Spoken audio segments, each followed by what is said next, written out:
The sharp, almost trembling voice cut through the stillness of the underground parking lot like a blade. "Shut up. Don't say a word." Jonathan Miller froze mid-motion, his hand gripping the key just inches from the door of his sleek black BMW. The command hadn't come from behind him, it had come from inside the car. Blinking against the dim shadows of the vehicle's interior, his eyes adjusted, and there she was, a small black girl, no older than 7, crouched low in the back seat. Her wide, frightened eyes darted toward the looming glass tower behind them. "They're listening," she whispered urgently, tilting her head ever so slightly toward the brightly lit upper floors. "Your partner and his blonde wife, they said you'd be here right about now."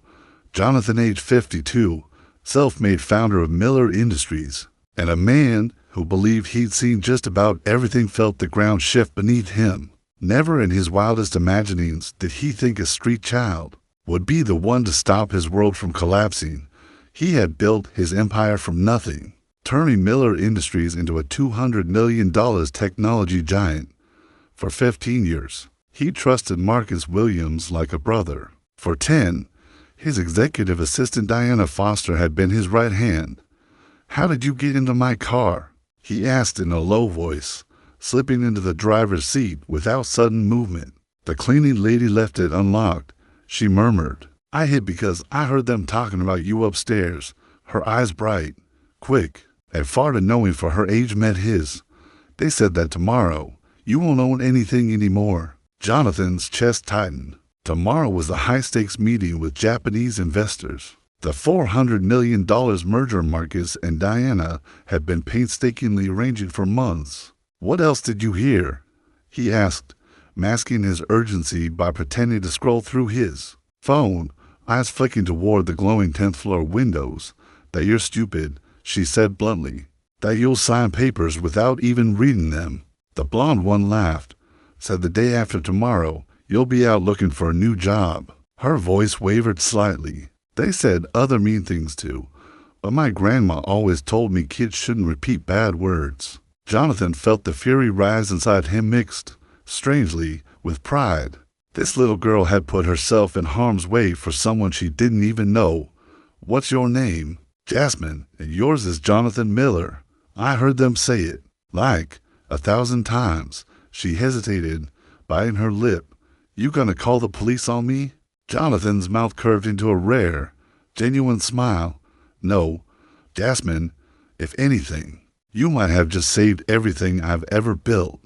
Through the rearview mirror, he saw the office lights going dark floor by floor. Marcus and Diana were likely on their way down, smug in their belief that tomorrow would end his career. They had no idea that the most unlikely of allies, a child they wouldn't have given a second glance, had just shifted the game entirely. And Jasmine, without realizing it, had given him something infinitely more valuable than business leverage: time to prepare. As he steered the BMW away from the building, the beginnings of a counterattack were already forming in his mind. But one question lingered, heavy and unanswered. Why would a 7-year-old take such a risk to save a stranger? The answer, he would soon learn, would reshape not only his plan for revenge but his understanding of justice itself. The city, streets stretched out before them, quiet and empty. Jasmine sat alert in the back seat, her gaze darting constantly to the side mirrors. "Did they say anything else?" Jonathan asked, her brow furrowed. "The blonde one said you're like an obedient little dog, and tomorrow you'll learn that sometimes little dogs bite back." The cruelty of the remark landed like a fist in Jonathan's gut. 15 years of partnership, 10 years of trust, and to them, he was nothing more than a gullible pet.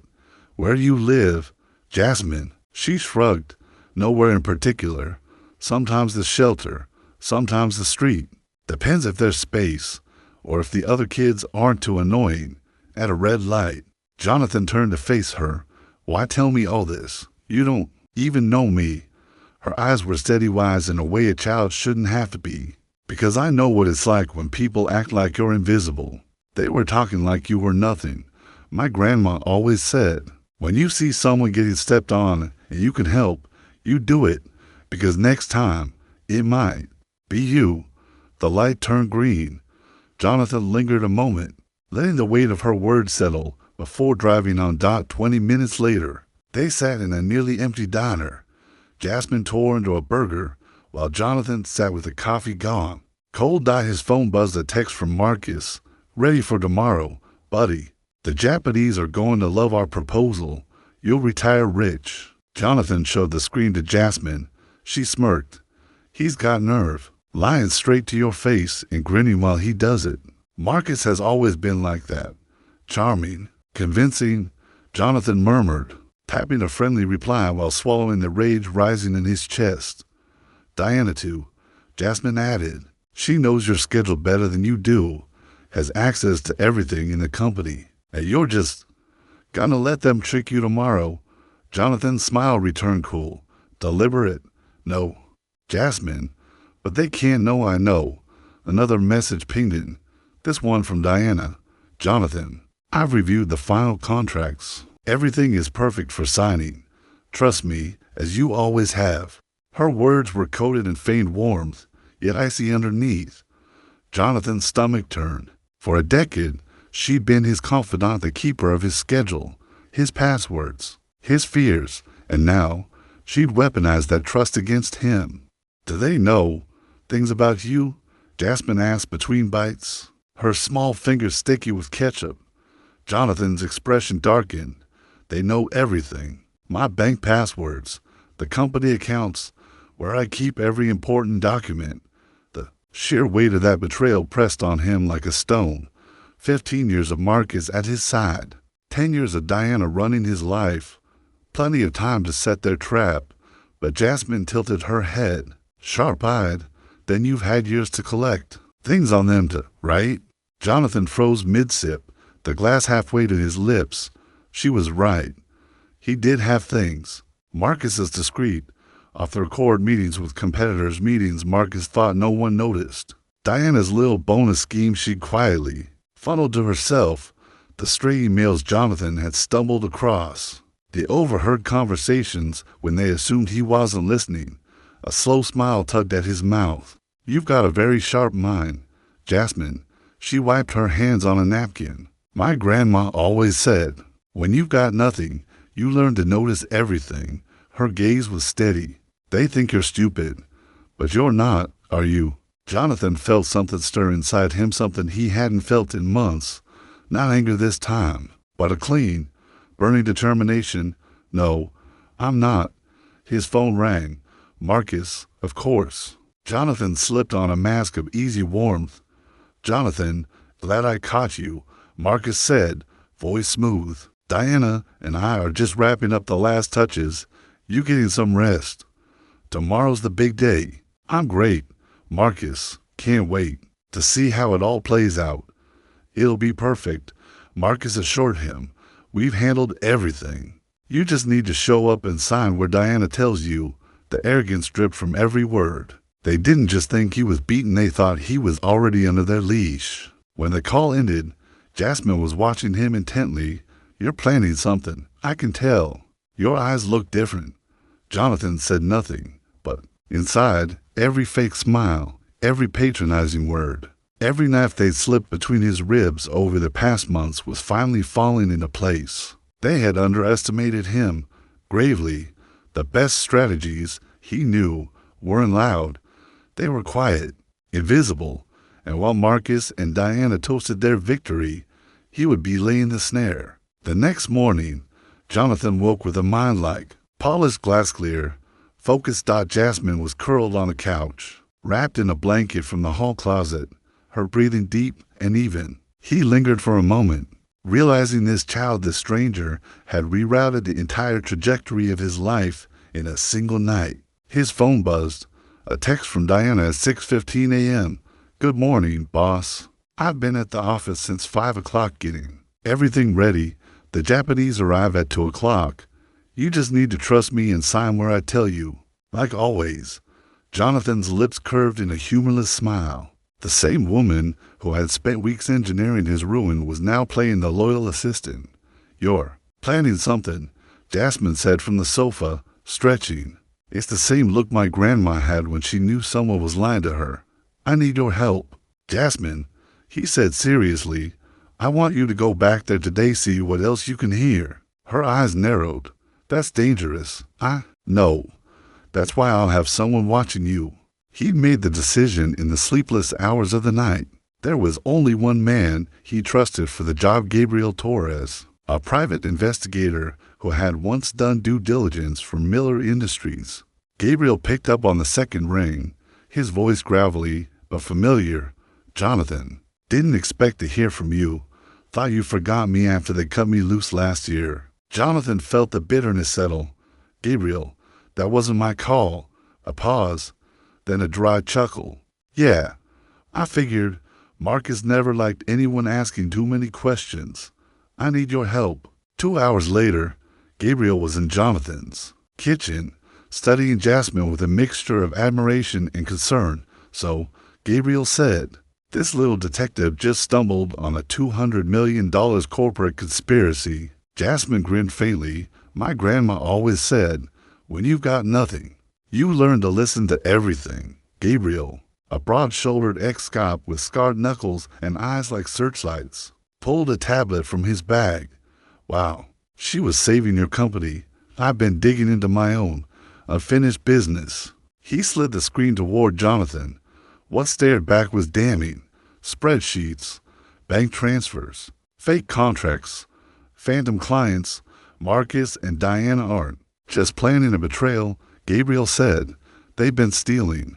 For 2 years, over $5 million funneled through shell companies. The merger, not about growth. It's a laundering scheme. They need your signature to legitimize everything retroactively. After that, you're out, and they're clean. A slow, cold anger flooded Jonathan's veins. They didn't just betray me, they stole from the company I built with my own hands. They used my trust to bankroll their corruption. Jasmine leaned forward, her eyes gleaming. Now it gets interesting. They think you're clueless, but you've got an investigator and me, and they don't know it. Jonathan's phone rang again. Marcus, partner, hope you slept well. Marcus said cheerily, Diana and I have been here since early, making sure the Japanese will be impressed. One more thing, Diana says, you don't need to bother reading the documents today. They're technical. You've always trusted us, right? Just sign what she tells you. Jonathan could almost see the smirk through the phone. They really believed they could rob him blind and have him thank them for the favor. When the call ended, Gabriel's eyes met his. You've got to plays. Call the police now and gamble on the courts, or let them hang themselves. Go to that meeting, but not as the victim they're expecting. Go in there as the hunter they never imagined you could be, Gabriel advised. Jasmine clapped her hands with movie-like excitement. Pretend you're going to sign, but know everything already. Gabriel smiled for the first time since arriving. Exactly, and while they're celebrating the sue, the police will walk in and catch them with undeniable evidence. Jonathan's phone buzzed with a message from Diana. Jonathan, you're the best boss a girl could ask for. After today, I'm sure our partnership will last forever. The false sweetness made his stomach turn. She wasn't just robbing him, she was enjoying the humiliation she thought was coming. They think my kindness makes me weak, Jonathan muttered. Then show them that kindness paired with strategy can be lethal, Gabriel replied. Shutting his tablet, Jasmine leapt up, eyes bright. I can help. I'll hide near the meeting room and record everything on your phone. Jonathan hesitated. She was only 7, but remembered her courage the night before. All right, he agreed. But Gabriel stays with you the whole time.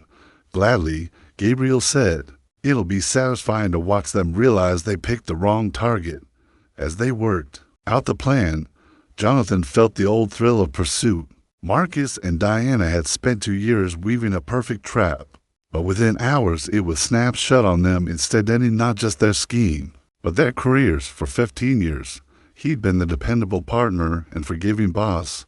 Today, they'd see the dangerous side of patience when it finally runs out. By 2005, the helpless lamb they thought they were leading to slaughter would bear sharp fangs. At 2 o'clock sharp, Jonathan entered the Miller Industries conference room as if it were any other workday. Marcus and Diana were already there, setting out documents with surgical precision. Jonathan, Marcus beamed, hugging him warmly. The Japanese will be here any minute. Everything's perfect. Diana approached with a leather briefcase and a condescendingly sweet smile. Just sign where I'm marked in yellow. Trust me, as always. Of course, Jonathan replied smoothly. But first, I have something to show you. Gabriel walked in carrying a box of files, followed by the federal investigators. Marcus and Diana exchanged quick looks, but kept smiling. Gabriel, Marcus frowned. I thought you didn't work here anymore. I don't, Gabriel said. I work for the real owner now. Jonathan connected his laptop to the projector. Do you remember this? He pulled up spreadsheets with dates, amounts, and bank transfers. Over $5.3 million gone in 2 years. Diana's smile wavered. Jonathan, is this a joke? A joke? Jonathan clicked to the next slide. Photos of Marcus at offshore banks, forged contracts, and shell company documents. You created 17 fake companies to launder stolen money. Marcus shot to his feet. Where did you get this? This is private. Private? Jonathan laughed. Do you really think I built a $200 million company without protecting myself? Diana tried to recover, hands trembling. You misunderstand. These are legal transactions. Gabriel cut in, handing sealed envelopes to the investigators. Here's the audio of them planning the fraudulent merger. And here's statements from 3 fake clients they invented, ready to testify. Marcus's face reddened. You can't prove anything. These are just accusations. Jonathan smiled. Marcus, do you remember Jasmine? Who? The door opened. Jasmine stepped in with a social worker, eyes blazing with resolve. Hi, Mr. Marcus, she said sweetly. Remember me? I was under your desk last night when you told Mr. Yamamoto you were going to steal Jonathan's company. The room went silent. Marcus stammered, unable to speak. Diana made a last desperate attempt. A child. You'll take her word over ours. Gabriel pulled out his phone and hit play. Diana's voice filled the room. Jonathan is a sentimental idiot. The day after tomorrow he'll be jobless and we'll own everything. That clown won't know what hit him. Marcus's voice followed. 15 years pretending to be friends with that fool, it'll be worth it. To see his face when he realizes he's lost everything. Diana slumped into her chair, pale and shaken, while Marcus slammed the table so hard that paper scattered across the floor. You set us up. You bastard, Marcus spat. Jonathan's tone stayed cold and even. No, Marcus, you've been digging your own grave for 2 years. I just handed you the shovels. An investigator stepped forward. Marcus Williams and Diana Foster, you're under arrest for embezzlement, money laundering, and conspiracy to commit corporate fraud. The click of handcuffs echoed through the room. Marcus glared at Jonathan. This isn't over. I'll destroy you. Jonathan straightened his tie. You already tried, Marcus. The difference is, I'm better at it than you. Diana was silently crying as she was led away. But Jonathan felt no sympathy. He remembered every warm smile she'd given him while quietly stealing his money. Every kind message she'd sent while plotting his downfall. Jasmine tugged at his hand. Mr. Jonathan, are they really going to jail? Yes, Jasmine, for a long time. Gabriel closed his briefcase. The Japanese canceled their meeting after hearing about the investigation. But 3 other companies have already reached out. Real companies who want honest partnerships. Without parasites draining resources, your company's value will shine. Jonathan watched from the window as the police van drove away. For 15 years, he'd trusted Marcus without question. For a decade, he'd treated Diana like family. They had turned his trust into a weapon. But now, thanks to Jasmine the child, who had risked everything he'd built was safe. Are you sad? Jasmine asked softly. No, Jonathan said, looking at her. For the first time in years, I'm at peace. Because I know there are people like you, people who do the right thing, even when they gain nothing from it. Outside, Marcus and Diana faced the reality that their arrogance had cost them their freedom. Inside, Jonathan understood the hidden gift of betrayal that reveals who truly deserves your trust. But one question lingered. Why had a 7-year-old risked so much to save him? The answer would surprise even him. 6 months later, Jonathan stood in his spacious new office, 20 stories above the bustling city, since Marcus and Diana's arrests. Miller Industries had grown 40%, finally free of the leeches who'd been draining it. Gabriel entered, smiling. News about our old friends. Marcus got 12 years, Diana 8. They lost everything, home seized. Assets gone. Their law firm dropped them after discovering they tried bribing witnesses. Jonathan nodded, satisfied but not gloating. And the other victims? We found 7 more business owners they'd swindled over the past 5 years. All of them are suing and recovering their money. The scheme was even bigger than we thought. Just then, Jasmine burst in, fresh from the private school Jonathan had enrolled her in. Her uniform was neat, her backpack new, and her face lit with pride. "Mr. Jonathan, I got an A on my math test." "Congratulations, Jasmine. I knew you could." Gabriel chuckled. Still hard to believe a 7-year-old saved a $200 million company. "Actually," Jonathan said, kneeling to meet Jasmine's eyes, "there's something you both should know." He pulled out a folder of legal papers. "Jasmine, do you remember your grandmother's name?" "Of course, Josephine Miller." Why? Gabriel raised an eyebrow. "Miller, like..." Jonathan opened the folder, revealing birth certificates, genealogy records, and old photos. "Josephine Miller was my cousin, my father's brother's daughter. The family lost contact over 30 years ago." The room fell silent. Jasmine stared at the documents, then at Jonathan. "That means we're family," Jonathan said gently. "Your grandmother always told the social workers how smart and brave you were. When I started investigating after that night, it all made sense." Jasmine threw her arms around him, tears streaming down her face. "I knew it. Grandma always said family takes care of family." Gabriel's voice softened. "So when she warned you about the betrayal, it was instinct," Jonathan finished. "She didn't know consciously, but something in her recognized the bond." 3 months later, the adoption ceremony took place in the same courthouse where Marcus and Diana were convicted. Jasmine, now officially Jasmine Miller, wore a light blue dress and clung to Jonathan's hand as the judge signed the papers. It's rare to see a story that starts with crime and ends with a family coming together, the judge said with a smile. At the celebration dinner afterward, Jasmine looked at Jonathan with childlike seriousness. "Dad, do you think Grandma knew this would happen?" Jonathan paused, thinking back to how she had appeared in his life exactly when he'd needed her most. "I think your grandmother knew more than we realize," Jonathan told Jasmine, "and I'm certain she'd be proud of how you saved our family." On the first anniversary of Marcus and Diana's arrest, Jonathan received 2 letters in the same week. The first was from Marcus in prison, a pitiful attempt at an apology, trying to claim it was all a misunderstanding. The second came from Diana, also incarcerated, shifting all the blame to Marcus and painting herself as a victim. Jonathan ripped both letters to pieces before finishing them. "They still don't get it," Jasmine said, watching the shreds fall into the trash. "It's not about forgiving or not forgiving, it's about moving on and becoming better." Her wisdom continued to amaze him. 5 years later, Miller Industries had grown into one of the nation's top 100 tech companies. Jonathan had launched a scholarship program for at-risk children, providing housing and education for more than 200 kids every year. Jasmine, now 12, served as the program's honorary president, selecting beneficiaries herself and mentoring children who face struggles like hers. "Do you know the best day of my life?" Jasmine asked during the program's anniversary dinner. "What day?" Jonathan replied. "The day I got into your car and decided to trust you, because that day, I wasn't just saving your company, I was saving our family."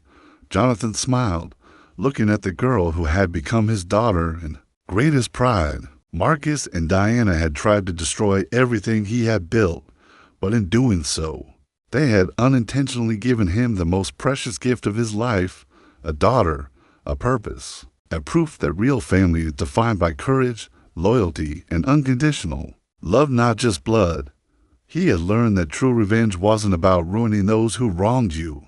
It was about building something so meaningful and strong that their betrayal became nothing more than a footnote in the story of your success. Marcus and Diana had tried to steal his company, but instead, they'd given him far more than they could imagine. Sometimes, Jonathan thought, life uses the most unexpected people to give us exactly what we need.